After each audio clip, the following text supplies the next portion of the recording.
Davrimizdagi Uyg'ur ziyolilarining tarixiy burchi. Abdori Erkin Sidiq. Hozir Xitoyning keng ko'lamlik Uyg'ur irqiy qirg'inchiligini boshlaganiga 9 yil bo'lay deb qoldi.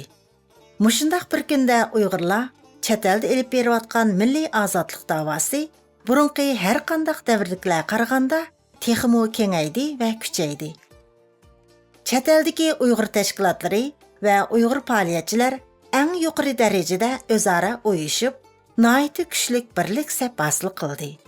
Uyg'ur tili va Uyg'ur madaniyatini chet elda saqlab qilish jihatidagi ishlar burunqi vaqtlardagidan texmo yaxshi tashkillandi. Faoliyatlar sistemlashtirildi, kengaytirildi va kuchaytirildi. Uyg'ur Project fondi qilayotgan ishlar ana shu sohadagi ishlarning muhim bir qismi. Chet elliklarning Uyg'urlarga ko'rsatgan hissdoshligi va yordamimi kengaydi va kuchaydi. Ammo vatandagi zulm, vatandagi Uyg'urlikning yo'qolish yuzlanishi va Uyg'ur vatanining vayron qilinishi ostlimidi yoki ojizlimidi. Aksicha, burunqideklar hatto burunqidanmi vahshiy holatda elib berilyotdi. Bundaq ahvol yaqinqi kunlarda chet elda yashayotgan xeyli ko'p sondagi qarindoshlarning umidsizlanishini, hatto tushkunlashini keltirib chiqarishga boshladi. Davrimizda diasporadagi Uyg'urlar orasida ikki xil kishilar to'pi gavdalanishga boshladi. Uning biri Xitoyning tishiga tegmay, o'z ishini qilib yashayotgan bir qism Uyg'urlar. Yana biri o'zining qo'ldan kelganini qilib, barliq tirishchanligi bilan Uyg'urlarning o'zini qutqizish yo'llari ustida izlanayotgan Uyg'urlar.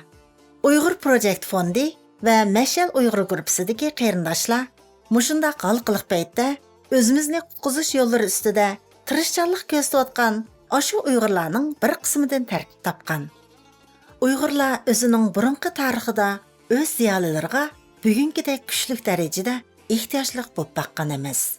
Ziyolilar yangi ideya yaratdi.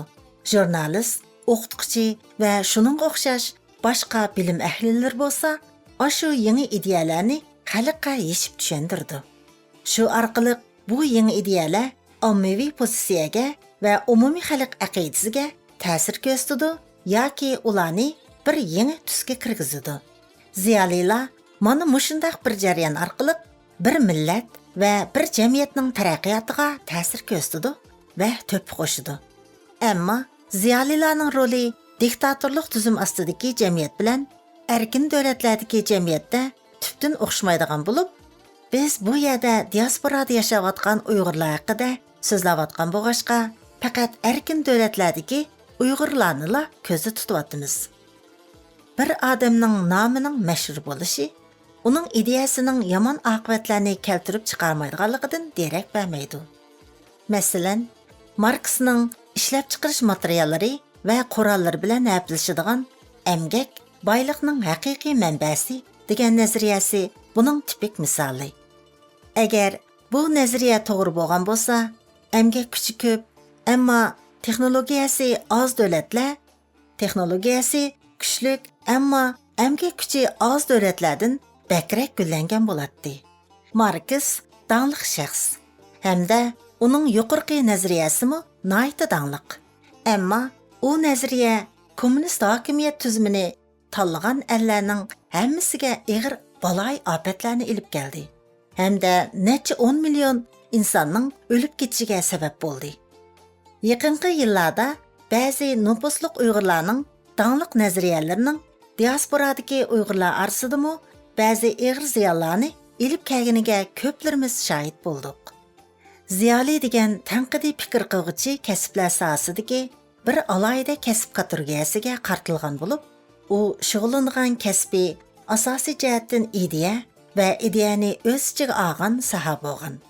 Ishlab chiqaradigan eng dastlabki va eng oxirgi mahsuloti faqat ideyalar bo'lgan kishilarga ishlatildi. Masalan, yozuvchilar va akademiklar, ming doktorlari va injenerlar nihoyatda ko'p va nihoyatda uzun ma'naviy tarbiyalanishdan keyin ondan ashu kasbning ahllariga aylandi. Ammo ular ijtimoiy fan ilm sohasida ziyoliga kirmaydi.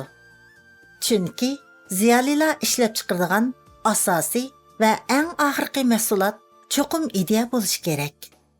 Demak, ijtimoiy fan sohasida maqola yozadigan kishilarning hammasi ziyoli emas. Ular bu ishda bir ziyolilik rolini olmadi. Balki o'zlaridagi ziyolilik qobiliyat va iqtidorlarni ishga soldi. Ideyalar yolg'iz ziyolilarga tava bo'lgan mulk emas. İdeyalarning sifatini bağlashda qo'llanadigan o'lchamlarmi faqat ziyolilarning ideyalari bilanla cheklanadigan narsalar emas. Injener, doktor va iqtisodshunoslar hal qilishadigan ideyalarning murakkabligi jamiyatshunos yoki tilshunoslar hal qilishadigan ideyalarninkidan oddiy emas. Ammo ularning ideyalari tashqi o'lcham asosida baholandi va jazmlashtirildi. Ziyolilarning ideyalari bo'lsa qiziqarligi, originalligi, qoyil qilarligi, go'zalligi va apchilligi asosida baholangan bo'lib, boshqa ilm ahllarininkiga o'xshash tashqi o'lchamlar orqali baholanmaydi.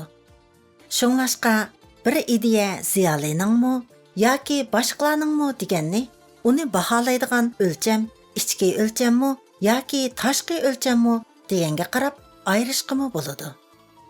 Bilim bilan tushuncha o'xshash narsa emas. Ilmiy tajribalarning siniqidan o'tgan tushunchalar bilim hisoblandi. Huquq egilash bilim egilashdan ko'p oson. Shunglashqa bilim ilishqa nihoyatda o'rin keladigan kishilar ichida bilim egilashning o'rniga huquq egilashga intiladiganlar oz emas. Ammo Uyg'ur millatining taqdirini yaxshilash barliq millat a'zolarining bilim va boshqa sohalarning hammasida yuqori safoliq kishilardan bo'lib tarbiyalanib yetilishini talab qiladi. Ideyalarni faqat ichki o'lcham bilanla baholashning bir qancha ziyonliq tarbi bor bo'lib, ularning biri shaxsiy nom-shuhrat, obro'y, nopus va manfaat qo'g'ishadigan kishilarning o'z maqsadiga yetib olish uchun xato ideyalarni maqsadlik holda tarqitib, tashqi dunyoda isbotlangan yaxshi va to'g'ri ideyalarni keng xalq ommasi oldida rad qilishi yoki burmilishidir. Yaqinqi yillarda diasporadagi Uyg'urlar orasida ashundaq ahvollarmi xeli ko'p yuz berdi. Qisqasi, ziyolilarning va ziyolilikning sirtqi dunyoga nisbatan javobgarlikqa tortiladigan mas'uliyati bo'lmasligi yoki ziyolilar chamrikining sirtida javobgarlikqa tortilmasligi ijtimoiy sohadagi bir noiti foydasiz ahvol bo'lib, ashundaq ahvolning ziynini eng yuqori darajada azaytishda barliq bilim ahllarining bir o'rtaq axloqiy majburiyati bor.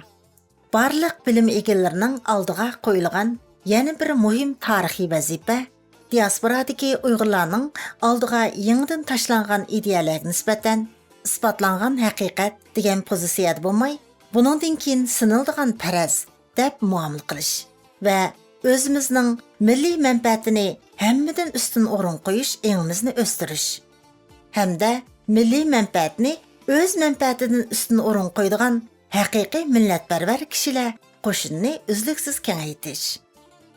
Oxirgi so'z. Mazkur yozma 2023-yildagi Davr va biz degan kitobning muqaddimasi bo'lib, bu kitob Uyg'ur Project Fondi va Mashal Uyg'ur guruhi nomida besilgan. Aslida uning dastlabki nusxasini men tayyorlagan bo'lib, Uyg'ur Project Fondi va Mashal Uyg'ur guruhisidagi sabdoshlarning o'zgartish, qisqartish va to'liqlashdan o'tib kitobdagi nusxasi vujudga kelgandi. Mazkur yozmadagi mazmun hozir diasporadagi Uyg'urlar uchun to'liq zarur bo'layotgan bo'lg'ashqa, men bu qitim uningdagi 2023-yildagi Istanbulda 20 leksiya faoliyati va kitobni tayyorlashga to'p qo'shgan qarindoshlar bilan munosabatlik mazmunlarni chiqarib etib, uning mushu nusxasini tayyorladim. Erkin Sidiq 2025-yili 12 oyning 12 kuni.